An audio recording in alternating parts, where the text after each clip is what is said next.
Assalamualaikum warahmatullahi wabarakatuh. Jumpa lagi dengan saya di channel Ubed Bre, channel yang membahas seputar pertanian.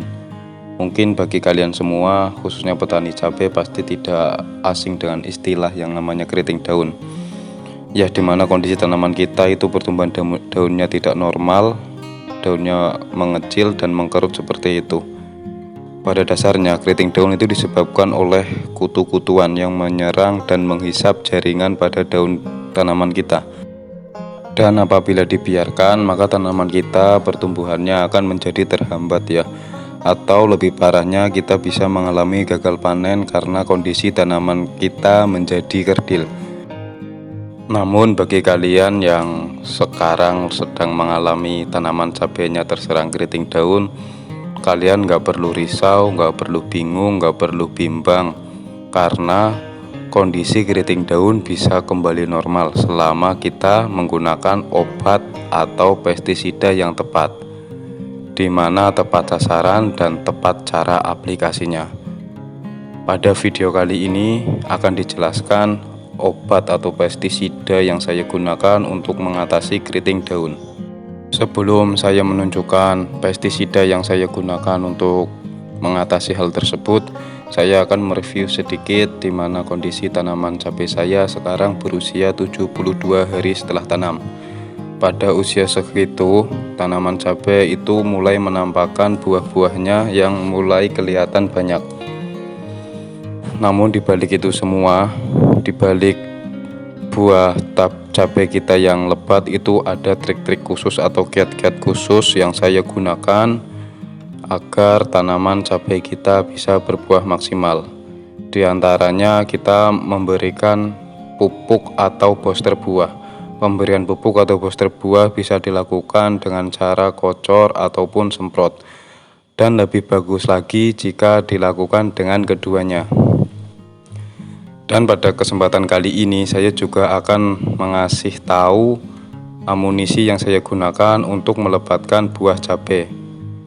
Nah, amunisi apa yang saya gunakan, pestisida apa yang saya gunakan, yuk kita simak bareng-bareng. Namun kalian tekan subscribe dulu tombol di bawah dan nyalakan lonceng supaya kamu mendapatkan notifikasi pertama ketika saya mengupload video. Yuk kita simak bareng-bareng. Ya, baik, pada penyebraian kali ini penyebraian yang ke 16 kalau enggak 17 ya. Seperti yang saya jelaskan tadi, bahwasannya untuk solusi cabai bebas keriting daun ya. Untuk cabai bebas keriting daun itu kan karena keriting itu disebabkan oleh kutu-kutuan ya, kutu hisap, diantaranya kutu trip dan kutu tungau, dimana kalau kutu-kutuan kan kita atasi dengan menggunakan insektisida. Dan insektisida yang sangat direkomendasikan untuk mengatasi itu adalah yang berbahan aktif abamectin. Ini ya,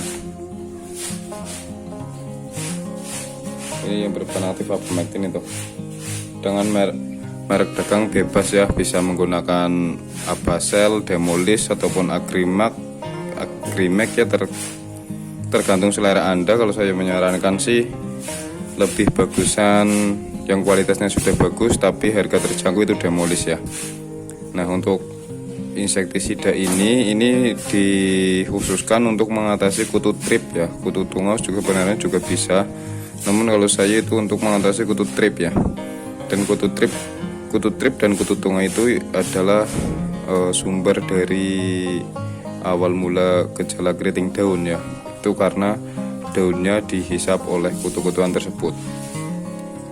Nah, itu untuk abamectin ya. Untuk dosis biasa sudah sering saya jelaskan, untuk dosis abamectin itu 10-15 ml per tangki. Oke.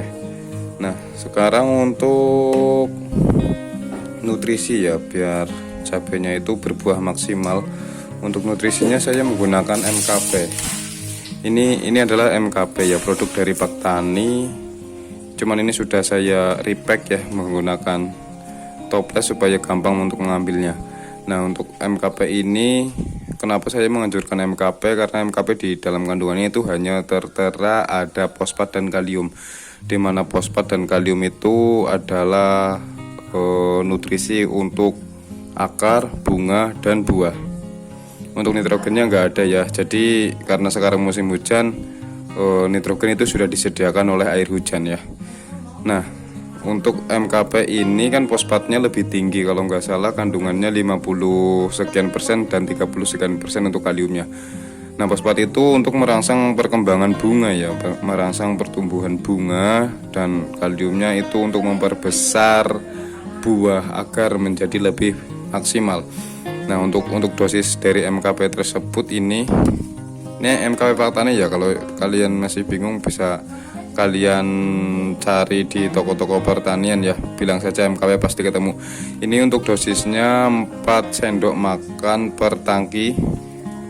Dan untuk nutrisi yang lainnya, ini saya menggunakan pupuk boron ini. Ini pupuk boron dari Cap Tawon ya. Kalau di sini tertera sih pupuk borat ya. Pupuk borat. Nah, ini pupuk ini adalah pupuk yang atau nutrisi yang akan membantu untuk agar bunga cabenya itu lebih cepat berproses menjadi bakal buah seperti itu. Tapi untuk dosis ini nggak boleh banyak-banyak ya, karena kalau kebanyakan malah bisa berakibat fatal, bisa berdampak negatif pada tanamannya. Nah, untuk dosis dari pupuk borat itu sendiri adalah 1 sendok teh ya. Kalau menggunakan sendok teh itu 1 sendok, tapi kalau menggunakan sendok makan gunakanlah setengah sendok seperti itu ya. Ini pupuk boron dari Cap Tawon ya, pupuk borat. Nah, usahakan kalau semisal apalagi di musim hujan, kalau setiap penyemprotan diusahakan tambahkan ini, karena pupuk borat ini bisa dimix dengan apapun, maupun itu dimix nanti pakai kalsium, dimix dengan MKP, dimix dengan pupuk daun yang lainnya, ini mampu ya, ini bisa ya, karena pupuk borat itu sendiri ya bisa dioplos dengan apa saja seperti itu. Itu untuk nutrisinya ya. Jadi kesimpulannya tadi untuk nutrisi ya, bahas nutrisi. Untuk menggunakan nutrisi kali ini saya menggunakan MKP dan pupuk borat, dimana MKP-nya itu 4 sendok makan, pupuk boratnya 1 sendok teh per tangkinya. Nah, sebenarnya untuk selain pupuk tersebut saya juga menggunakan gandasil ya, gandasil buah. Cuman ya saya melakukannya itu perollingan, nggak di mix. Jadi semisal minggu ini saya menggunakan pupuk MKP dan borat, besok menggunakan gandasil dan borat, seperti itu ya. Oke.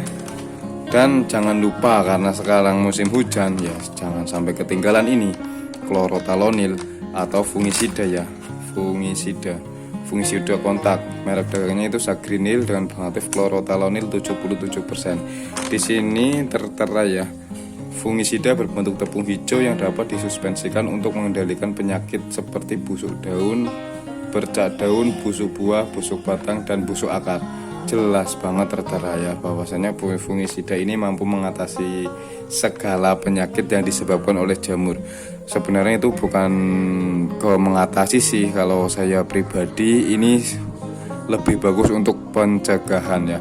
Kalau untuk pencegahan itu iya bisa mengatasi mencegah dari berbagai serangan jamur.